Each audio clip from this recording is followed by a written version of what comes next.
بسم اللہ الرحمن الرحیم۔ السلام علیکم۔ آج کا واقعہ حضرت بلال حبشی رضی اللہ تعالیٰ عنہ کا واقعہ ہے۔ حضرت بلال حبشی رضی اللہ تعالیٰ عنہ مشہور صحابی رسول ہیں جو مسجد نبوی کے مؤذن رہے۔ قبول اسلام سے قبل آپ ایک کافر کے غلام تھے۔ اسلام پر جب آپ ایمان لے آئے تو آپ کو طرح طرح کی تکلیفیں دی جانے لگیں۔ امیہ بن خلف جو مسلمانوں کا سخت ترین دشمن تھا، ان کو سخت گرمی میں دوپہر کے وقت تپتی ہوئی ریت پر سیدھا لٹا کر ان کے سینے پر پتھر کی بڑی چٹان رکھ دیتا تھا تاکہ وہ حرکت نہ کر سکے، اور چاہتا تھا کہ آپ یا تو اس حال میں مر جائیں یا زندگی بچانے کے لیے اسلام سے ہٹ جائیں، مگر وہ اس حالت میں بھی احد احد کہتے تھے، یعنی معبود ایک ہی ہے۔ رات کو زنجیروں میں باندھ کر کوڑے لگائے جاتے اور اگلے دن ان زخموں کو گرم زمین پر ڈال کر اور زیادہ زخمی کیا جاتا تاکہ بے قرار ہو کر اسلام سے پھر جائیں۔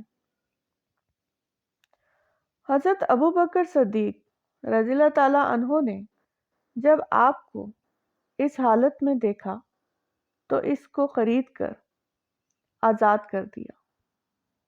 چونکہ عرب کے بت پرست اپنے بتوں کو بھی معبود کہتے تھے، اس لیے ان کے مقابلے میں اسلام کی تعلیم توحید کی تھی، جس کی وجہ سے حضرت بلال رضی اللہ تعالیٰ عنہ کی زبان پر ایک ہی کلمہ کا ورد رہتا تھا۔ اس کا یہ صلہ ملا کہ پھر حضور اکرم صلی اللہ علیہ وآلہ وسلم کے دربار میں مؤذن بنے اور سفر و حضر میں ہمیشہ اذان کی خدمت ان کی سپرد ہوئی۔ حضور صلی اللہ علیہ وآلہ وسلم کے وصال کے بعد مدینہ طیبہ میں رہنا اور حضور صلی اللہ علیہ وآلہ وسلم کی جگہ کو خالی دیکھنا مشکل ہو گیا، تو آپ نے ارادہ کیا کہ اپنی زندگی کے جتنے دن ہیں جہاد میں گزار دوں، اس لیے جہاد کی نیت سے چل دیے۔ ایک عرصے تک مدینہ منورہ لوٹ کر نہیں آئے۔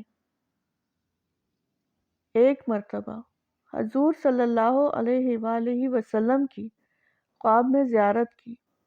آپ صلی اللہ علیہ وآلہ وسلم نے فرمایا کہ بلال، یہ کیا ظلم ہے، ہمارے پاس کبھی نہیں آتے؟ تو آنکھ کھلنے پر مدینہ طیبہ حاضر ہو گئے۔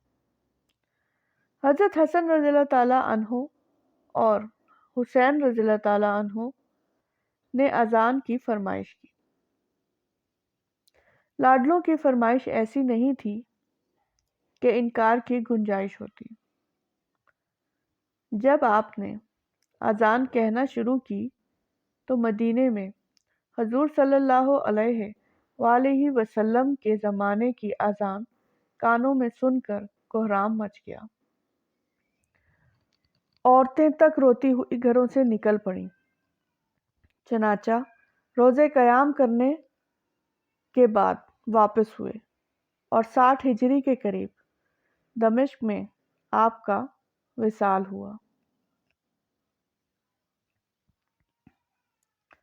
مزید اسلامی معلومات کے لیے چینل اسلام کی دنیا کو سبسکرائب کریں، بیل کے بٹن کو دبائیں تاکہ ہر نئی ویڈیو آپ تک پہنچ سکے۔ ویڈیو کو لائک اور شیئر کریں۔ جزاک اللہ۔